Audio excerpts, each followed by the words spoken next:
Hello, Simon. How are you today? Oh, you want to tell me something? Of course, you can tell me anything, Simon. Today is Holocaust Memorial Day, Simon. You are correct. Last time we did read a story about Anne Frank. I remember that. It was a very sad story, Simon. I agree with you. But do you remember why we have Holocaust Memorial Day? That is correct, Simon. It is to remember what happened to the people who died and who were affected during the Holocaust. That can make us feel sad, but it's okay to feel that way, Simon. Would you like to hear a story about another girl called Jaffa who lived during the Holocaust and what she did to help her town after the Holocaust ended? Okay, Simon, let's read the story together. So today's story is called The Tower of Life. Let's read the story together. There once was a girl named Jaffa. She was a spirited girl who loved her home and her family. She was born in Eishyshok, a small Jewish town that pulsed with love, laughter and light. The name of her shtetl was Eishyshok. Simon, did you notice that some of these words look a little different than maybe words we've read in a book before? These words come from a language called Hebrew. So you and I speak English, but in some Jewish communities around the world, they use Hebrew. So we're going to pronounce these words in English, but if someone in Hebrew was to say it, they might sound a little bit different. The family roots of people in Eishyshok ran deep. For 900 years, their histories and spirits were woven into the fabric of the town. On holidays, Jaffa's family and their neighbours walked down Eternity Lane to the old cemetery, where grandparents told tales of their ancestors buried beneath their feet.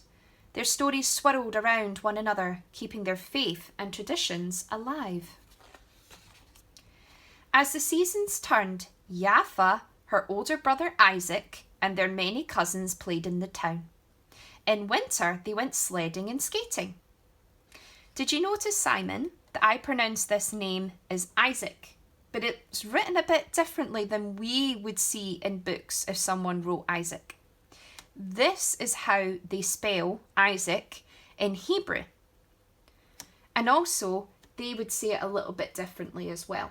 But in English, this word means Isaac. In summer, they swam in the lake and chased one another through the forest.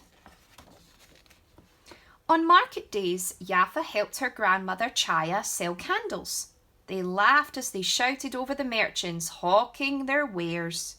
An organ grinder and his pet monkey entertained Jaffa and her friends, handing them fortunes for a fee. Most of all, Jaffa loved to help out in her grandma Attel's photography studio, just above the family's pharmacy. Many years earlier, Jaffa's grandfather had returned from a visit to America, and with a brand new invention, a camera. Since then, Grandma Attel had become one of the town's photographers. She captured the shopkeepers, newlyweds, babies, and bar mitzvah boys on film. It seemed everyone in the town wanted Grandma Attel to take their picture. Simon, did you notice this word, bar mitzvah? Do you know what that means? That's okay, Simon. I'll explain what it means to you. So bar mitzvahs are a special ceremony that take place when boys turn 13. Bat mitzvahs are for girls when they turn 13. And when that happens, they have a special ceremony that symbolises them becoming men and women. It's very important in the Jewish religion. So the grandmother was taking photographs to celebrate. And on the eve of each Jewish New Year, people from all over Eishyshok would mail their treasured photographs to their families around the world with greetings for good health and happiness. When Jaffa was 6 years old, Grandma Atto captured a treasured moment of Jaffa making funny faces as she fed the chickens. It seemed the happy times would never end. But that same summer, darkness came to Eishyshok. German tanks and motorcycles rumbled over the ancient bridge. Boots stomped, hate filled the air. Jewish schools and businesses were shut down, including Grandma Atto's photography studio. Nearly all of the Jews of Eishyshok were rounded up. Men and women were packed like cattle inside the town's synagogue. You're not sure what a synagogue is, Simon? That's okay. Synagogues are the temples which Jewish people go to have special ceremonies like bar mitzvahs or bat mitzvahs and things. So it's a very important place in the Jewish religion. Sensing doom, Jaffa's father escaped through one of the synagogue's windows and raced to his family. He convinced them to flee. They had no time to collect clothing or food. But Jaffa tucked away a few family photographs into her shoes, special memories of the life they would leave behind, happiness frozen in time. In just 2 days, nearly all 3,500 of Eishyshok's Jewish souls were erased with the hateful explosions of gunfire. Suddenly, a deathly silence. In a heartbeat, 900 years of history uprooted. Miraculously, Jaffa, her parents and her brother Isaac escaped to the forest. A kind farmer hid them in his underground shelter. They were cold, hungry, filthy and frightened. Jaffa held on to her family photographs for dear life. Over many months, Jaffa's mother taught her to read and write by scraping letters into the damp clay walls of the shelter.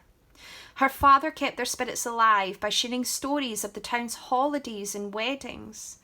Jaffa's parents showed her how a glimmer of light can chase away the darkness. Throughout the war, the family hid in pigsties and potato sheds. Wherever they ran, Jaffa held onto her precious photographs.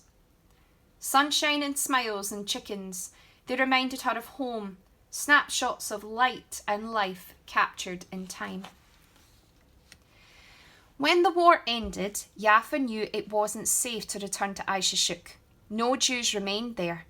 As a refugee, she wandered across Europe through Egypt to Jerusalem. But Jaffa never let herself be swallowed by the dark past. Instead, she worked hard in school, grew up, fell in love and married.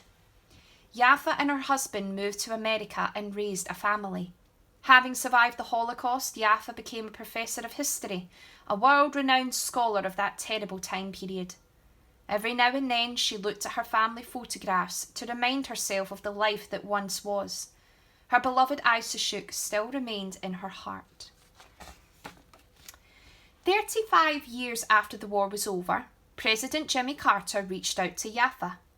A new museum was being built in Washington, D.C., documenting the victims of the Holocaust. He asked Jaffa to help build a memorial, but Jaffa didn't want to reflect on death and darkness. Instead, she wanted to create something that would shine a light onto the beautiful lives of people lost and forgotten. But what could that be? Jaffa thought about Eishyshok's brides and grooms, scholars and schoolchildren, milkmen and musicians. What happened to their families who had left before the war? Where did they go? What memories do they hold? Jaffa remembered the photographs she had tucked in her shoes as a child. That was it. Maybe others saved their photos too. The family albums they cherished and the pictures they received as New Year greetings so long ago. Jaffa decided she would find the survivors and rebuild Eishyshok, not brick by brick, but photograph by photograph, story. Jaffa set off on a sacred mission. She placed ads in newspapers, spoke on radio shows and followed leads that took her around the globe. She found former residents and descendants of Eishyshok who had stored photographs in attics and basements. In Israel, Jaffa knocked on 42 doors of an apartment building until she found a former townsman. Together they dug up a treasure trove of photos and letters he had buried in tin cans under a palm tree. Whenever she met fellow Eishyshokans, they hugged and laughed and cried. Many remembered Jaffa as a child or knew her family. They invited their family members to revive old stories. Jaffa felt like she was breathing new life into her beloved shtetl. But not everyone trusted Jaffa with their precious family photos. Jaffa asked to borrow albums to make copies. Sometimes she traded sneakers or colour TVs in exchange for photographs. And what treasures they were! The photos showed heroes, not victims, dignity, not disaster, lives lived, not lost. Every photograph a world in itself. In all, Jaffa's journey spanned 17 years. She travelled to 6 continents, nearly all 50 US states, and hundreds of cities, towns and villages. She collected 6,000 photographs and stories that included almost every man, woman and child of Eishyshok's Jewish community from the past 100 years.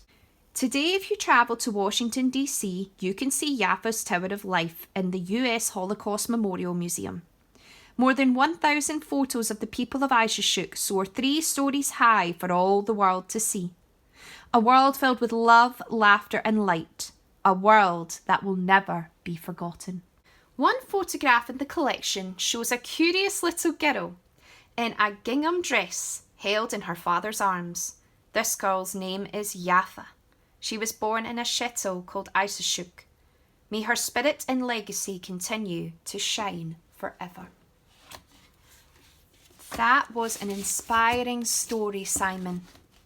And you are absolutely right. It was incredible what she did, from taking something that was so sad and so dark and turning the town into a place to remember the people.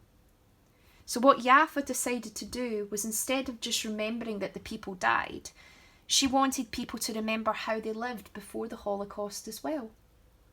So thank you very much for watching, and I hope you enjoyed the story as well. I can't wait to see you for the next story. Bye everybody!